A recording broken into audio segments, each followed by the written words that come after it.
Okay, so without further ado, here is Newton's law of universal gravitation in vector form.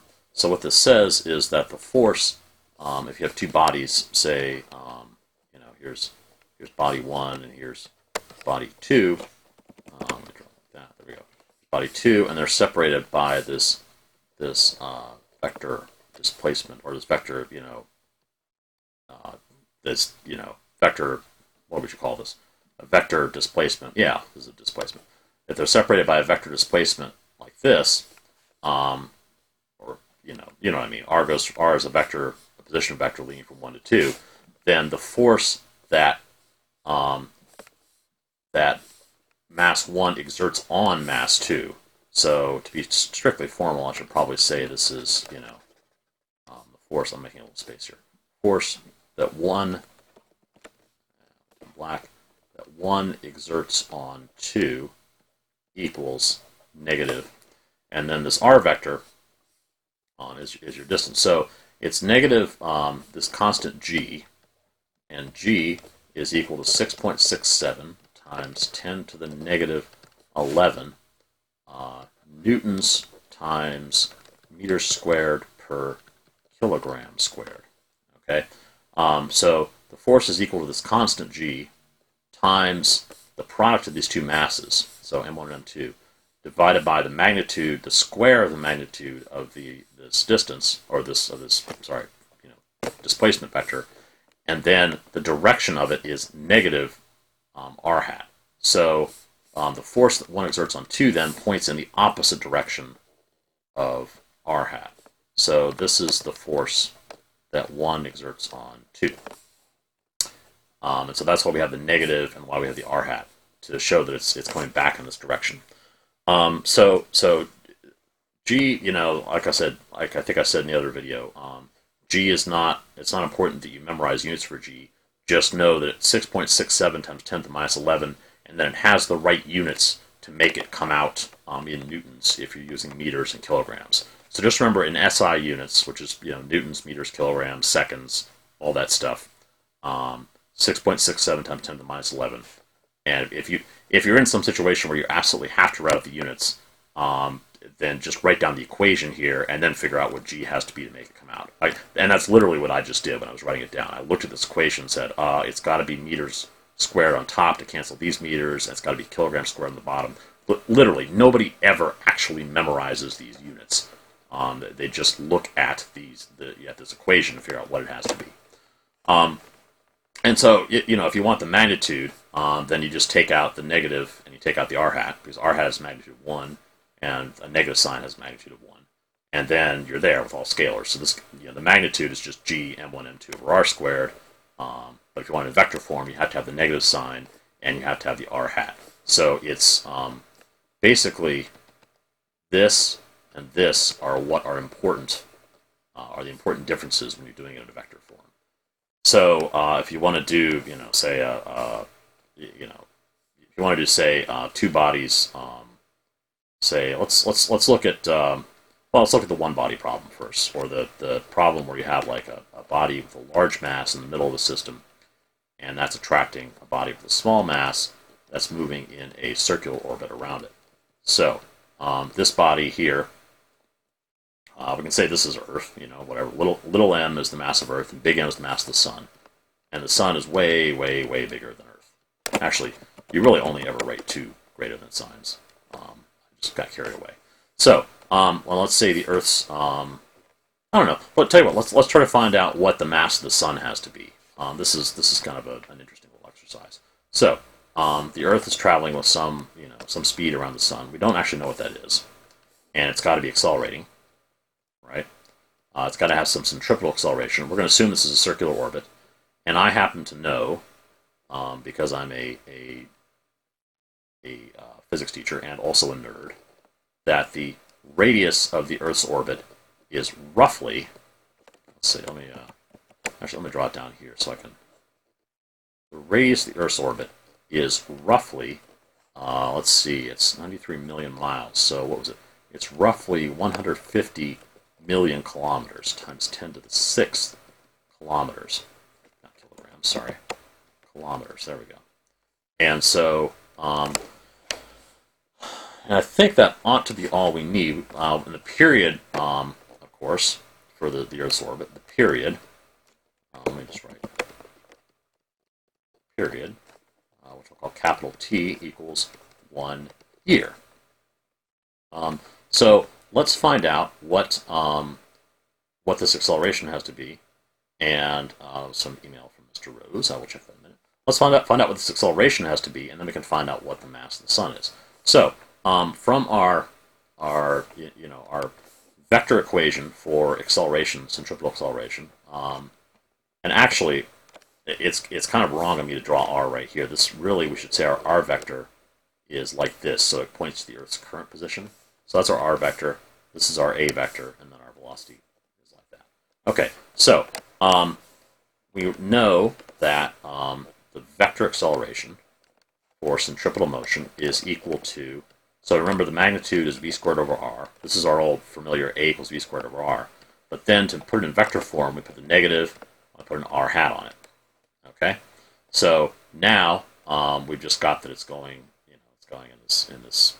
It's the same magnitude, but now we've specified that it's going against the direction of the radius, so it's going in the opposite direction of this r vector here.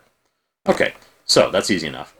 So we don't know what the Earth's speed is, but we do know that v is 2 pi r over t, right? And we have t, so we can plug this in. And you guys have done this 5 million times before, but here it is again. Negative 4 pi squared. You would get an r squared. So this is just the part where we're plugging in v and squaring it. So 4 pi squared over t squared, and then this r squared. But the r squared is then going to cancel out with this negative little r down here. So that really just leaves that. And then r hat. And what's even more useful is that this is the magnitude of r. And magnitude of r times r hat. Actually, let me. Sorry. Remember that. Well, so remember that r hat is this vector r divided by its magnitude, and so we have this r magnitude r times r hat. So if we multiply both these sides by r, then what we get is r times r hat equals r vector. So actually, what we can do here that's even simpler is just write a vector equals negative 4 pi squared r vector over t squared. There you go. Now, that acceleration, of course, if we want to find a force, or what the gravitational force has to be, because this gets us our acceleration in terms of period and all that, and the radius, which is great. But we also have, we want to find this in terms of the force, the gravitational force the sun exerts on the Earth. So we're going to have to plug this equation in here. We're going to have to say, so I'm going to pull this down a wee tad, but I remember the equation. So what we're going to say is the force, the gravitational force the sun exerts on the Earth. Actually, I'm going to do it. Let's see.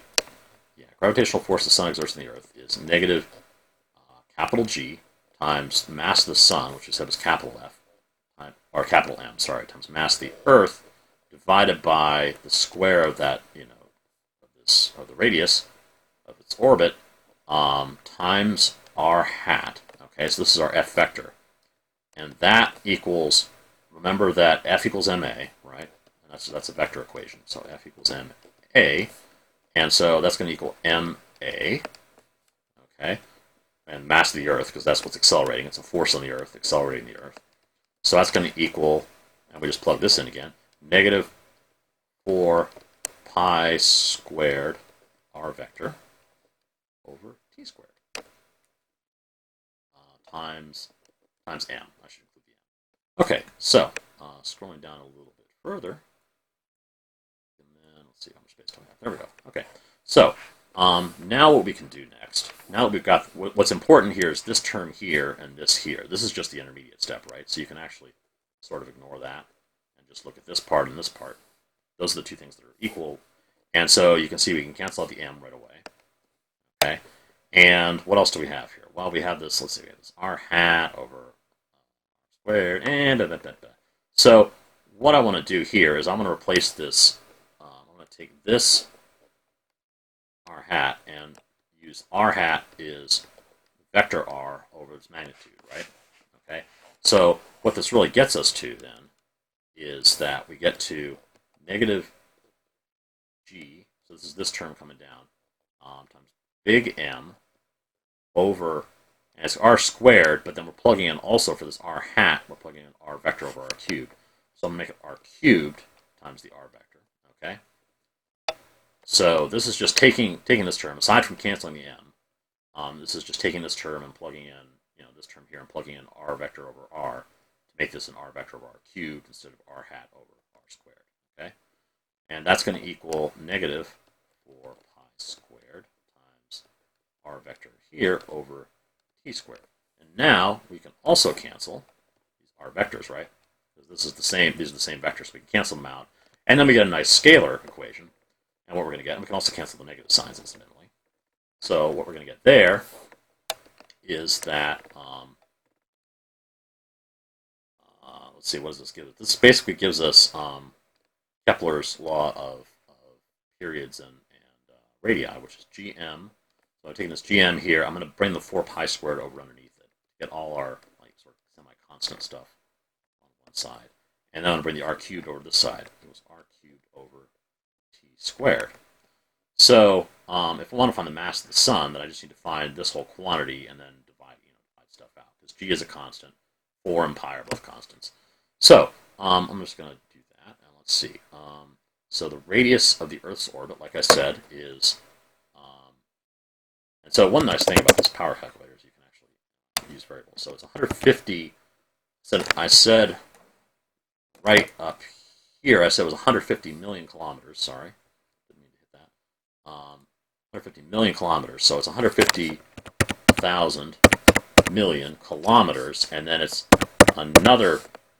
add another 3 zeros to get to meters. Okay, so that's how many meters the Earth is from the sun, or the center of the Earth is from the center of the sun. And then the period is, let's see, so 365 and a quarter days in a year. Because, you got leap years and all that crap. And I could account for that whole, extra leap year every, or miss a leap year every 100 years or whatever. Okay, times 24 hours in a day, times 60 minutes in an hour, times 60 seconds in a minute. So this gives us the period of the Earth's orbit in seconds. And it doesn't actually tell me what it is, but you can get it printed out. See, there it is. If you ever want to know how many seconds there are in a year, there it is. It's 31 million or 32 million, close to it. Okay, so now I'm going to take r. So I'm going to say, r cubed divided by t squared is that huge number. Okay, I'm going to take that, and so let's see. We want to find the mass of the sun. So we want to multiply this by 4 times pi squared, and then we want to divide it by g, divided by 6.67 times 10 to the minus 11, and this should give us the mass of the sun, which is some huge number. Unfortunately, let's see. So I'm going to make m sun equal to the answer, just so we have that. So I'm going to take log of m sun, just find out how many zeros. Oh, strange. Okay. Log. So log is not a. ln m sun, but that doesn't help. Yeah, but that doesn't really help. So let's see. I guess ln m sun divided by ln 10. This seems kind of silly, but okay.